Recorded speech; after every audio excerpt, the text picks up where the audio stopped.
18 محرم الحرام اور صرف 5 منٹ کے مدرسے میں آج کا سبق۔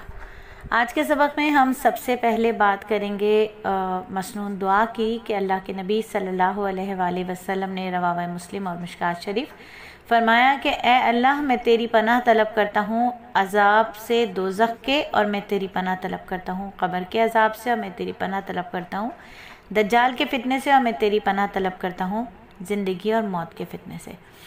4 فتنوں سے اللہ کے نبی نے پناہ طلب کی ہے۔ نمبر 1 دوزخ کے عذاب کا فتنہ جو ہے اس سے، نمبر 2 قبر کے عذاب کا فتنہ اس سے، نمبر 3 دجال کے فتنے سے، اور نمبر 4 زندگی اور موت کے ہر فتنے سے اللہ کے نبی نے پناہ طلب کی ہے۔ بہت ہی خطرناک ہے دجال کا فتنہ، بہت ہی بری ہے قبر کی ہولٹ، بہت ہی جلا دینے والی ہے جہنم کی آگ، اور بہت ہی مشکل ہے زندگی اور موت کے فتنے۔ تو اللہ رب العزت ہمیں پناہ عطا فرمائیں چاروں چیزوں سے، اور یہ دعا جو ہے ہمیں اپنی نمازوں میں ضرور مانگنی چاہیے کہ اللہ رب العزت ہمیں فتنہ دجال سے بچائے، اور دجال کے جتنے فتنے ہیں ان تمام فتنوں سے بھی بچائے، زندگی اور موت میں عافیت عطا فرمائے۔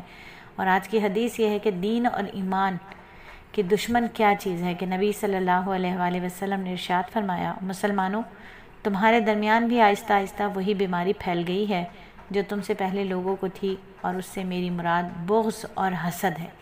یہ بیماری مونڈ دینے والی ہے، سر کے بالوں کو نہیں بلکہ دین اور ایمان کو۔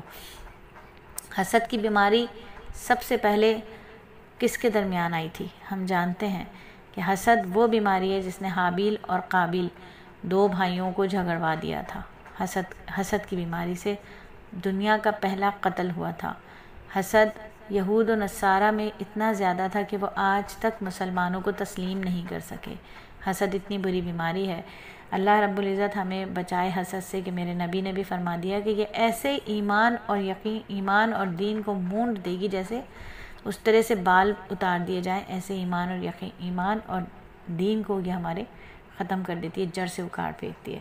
اور نماز کی سنتوں کے بارے میں آج ہم بات کریں گے کہ نماز کی جو سنتیں، دیکھیں ایک سوال ہمارا ہوتا ہے، کبھی بھی ہم کسی سے پوچھتے ہیں نماز کی سنتیں کتنی ہیں، تو وہ جو ہیں وہ ہمیں فجر میں 2 سنتیں ہیں، ظہر میں 4 ہیں، پھر 2 ہیں، پھر عصر میں 4 غیر مؤکدہ ہیں، پھر مغرب میں 2 ہیں، عشاء میں ہیں۔ تو دیکھیے سوال کو سمجھنا ہوتا ہے، سوال ہے نماز میں کتنی سنتیں ہیں، نماز میں کتنی سنتیں۔ سوال یہ نہیں ہے کہ نماز کی کتنی سنتیں، پھر جب اگر سوال ہم یہ کریں کہ نماز کی کتنی سنتیں، تو پھر جواب ہوگا کہ کون سی نماز کی، ظہر کی سنتیں بتائیں، عصر کی بتائیں، یا مغرب اور عشاء کی بتائیں، کون سی نماز کی سنتیں بتائیں۔ لیکن سوال ہے کہ نماز کی کتنی سنتیں ہیں، نماز کی کتنی سنتیں۔ اب دیکھیں بہت ساری بہنیں ہوتی ہیں جنہیں نماز کی سنتیں پتہ ہی نہیں ہوتی۔ نماز میں بھی سنتیں ہوتی ہیں۔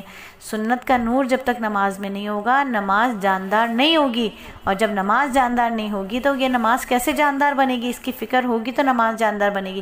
اس کے لیے ہم آپ سے بارہا کہتے ہیں کہ صلاتی کا کورس ضرور جوائن کریں، ضرور جوائن کریں، انشاءاللہ ہماری سب کی نمازیں جاندار ہو جائیں گی، اور زندگی پھر ہماری ہو جائے گی شامدار، کہ جس کی نماز اعمال کے ترازو پر پوری نکلی اور ٹھیک ٹھیک نکلی، اس کے انشاءاللہ تمام کے تمام اعمال پورے اور ٹھیک ٹھیک نکلیں گے۔ اب نماز کی کتنی سنتیں، یا نماز میں کتنی سنتیں، سوال کو سمجھ لیا۔ نماز میں کتنی سنتیں، دیکھیں جو ہم ثنا پڑھتے ہیں یہ سنت ہے، یہ نبی صلی اللہ علیہ وآلہ وسلم پڑھا کرتے تھے، تو شعور کے ساتھ پڑھیں کہ میرے نبی پڑھتے تھے تو کس جذبے سے پڑھتے ہوں گے۔ ثنا میں مخاطب کا صیغہ ہے۔ آپ کو جزاک اللہ آپ نے بہت دفعہ سنا ہوگا، جزاک اللہ، لڑکی ہے سامنے تو جزاک اللہ، شکریہ آپ کا، اللہ آپ کو بہترین جزا دے۔ جزاک اللہ لڑکا ہے تو کاف کے اوپر زیر اور کاف کے نیچے زیر اور کاف کے اوپر زبر۔ یہ فرق بتاتا ہے کہ سامنے مخاطب کے صرف ہم جس کو مخاطب کر رہے ہیں وہ مرد ہے یا عورت ہے۔ تو جب ہم ثنا پڑھتے ہیں نماز میں تو اس میں 6 مرتبہ کاف کا صیغہ آتا ہے، مخاطب کا صیغہ آتا ہے جس کے اوپر زبر ہے۔ اس کا مطلب سامنے کوئی موجود ہے ہستی جو کہ میل پرسنالٹی ہے۔ تو پاکی بیان کرتی ہوں اے اللہ میں آپ کی، یعنی مخاطب سامنے موجود ہے، وَبِحَمْدِكَ، اور حمد بیان کرتی ہوں آپ کی، وَتَبَارَكَ اسْمُكَ، اور آپ کا نام برکت والا ہے، وَتَعَالَى جَدُّكَ، اور آپ بہت بلندی اور بزرگ والے ہیں، ولا الہ غیرہ، اور آپ کے سوا کوئی عبادت کے لائق نہیں ہے. یعنی یہ جذبے کے ساتھ نبی پڑھا کرتے تھے، تو ہمیں بھی اسی جذبے کے ساتھ یہ ثنا پڑھنی ہے. تو یہ کیا ہے؟ یہ سنت ہے. تعوذ پڑھنا سنت ہے، تسمیہ پڑھنا سنت ہے. ٹھیک ہے. فرض نماز کی تیسری اور چوتھی رکعت میں سورہ فاتحہ پڑھنا سنت ہے. فرض نماز کی تیسری اور چوتھی رکعت میں جو ہم سورہ فاتحہ پڑھتے ہیں وہ بھی سنت ہے. تو نماز کی سنتیں ہیں. نماز میں بہت ساری سنتیں ہیں.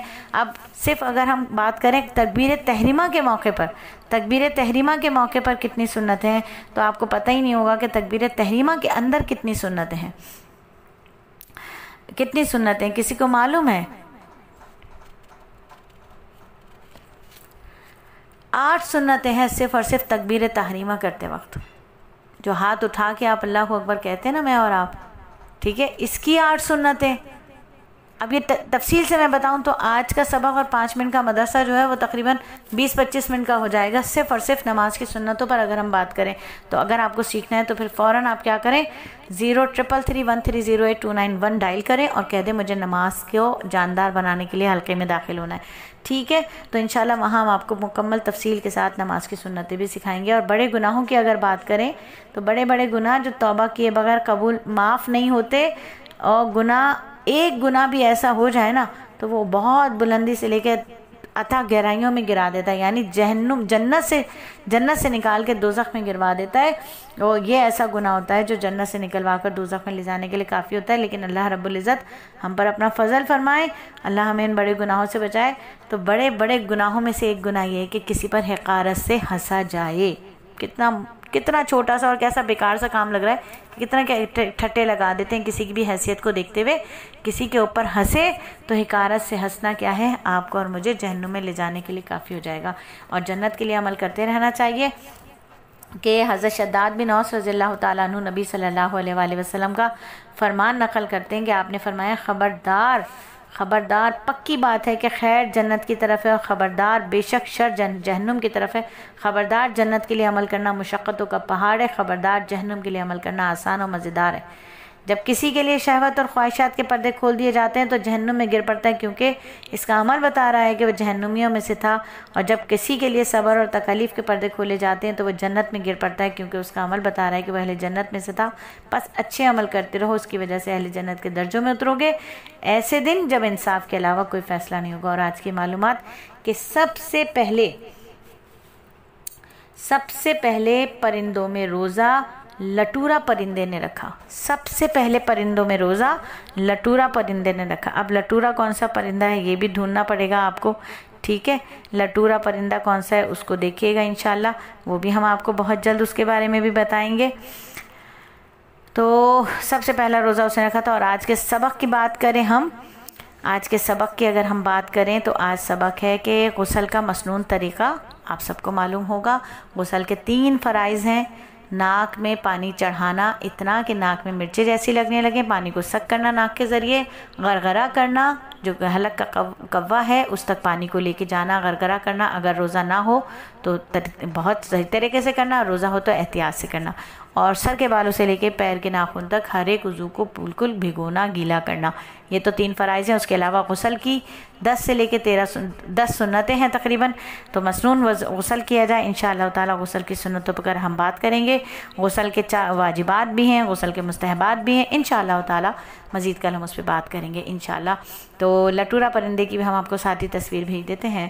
بہت ہی حسین پرندہ ہے، تاکہ آپ کو پتہ چلے کہ یہ دنیا کا پہلا پرندہ ہے جس نے روزہ رکھا تھا.